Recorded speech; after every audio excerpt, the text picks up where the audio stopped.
right, so the first step is to have a pixel created. Select the pixel and go to Settings and then scroll down to Conversions API and click Get Started. This is going to give you a little wizard that you'll click through, and then you get a little drop down where you can choose an industry. I don't think it matters which one that you select, so go ahead and just pick one that's close to your client, and then select the type of events that you want to send. I'll just select them all, and then we'll go ahead and hit Continue.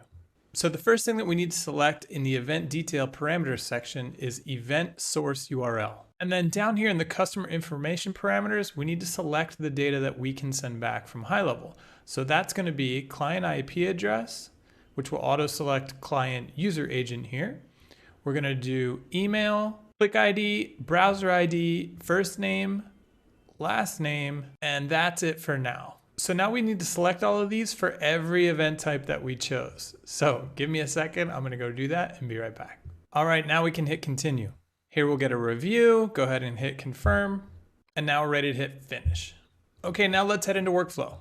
So to use these new conversion triggers, you have to start your workflow off with one of 4 workflow triggers. And those are form submitted, survey submitted, the appointment triggers, or the 2-step order form.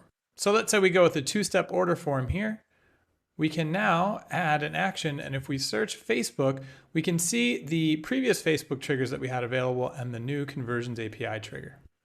So here we can see a prompt that's saying, I don't have the location connected in integrations. So let me go take care of that and I'll be right back. All right, now that that's connected, we can see the information that we're going to need to make this trigger work. So the first is your access token. So let's go check out where we get that. So we'll scroll down to the Conversions API section and we will click Generate our access token. So let's select that token and we'll take it back into workflow where we'll paste it right into the access token field.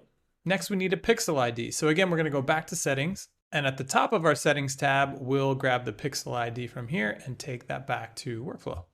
Paste that in the pixel ID field, and now we get the Facebook event name. So in this case, this would be a purchase. So we could come down here and find purchase.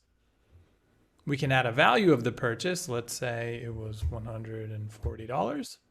Set our currency, and now we get the option to make this a test, which is pretty cool. So if you want to test this submission, you go back into your Facebook pixel settings, select the Test Events tab, and then grab your test code right over here. Take that code back into workflow and paste it in the test code area. Hit save, and then you can go run a test, and you'll see that test populate back in the Test Events tab. Just don't forget to remove this when you're ready to send live data.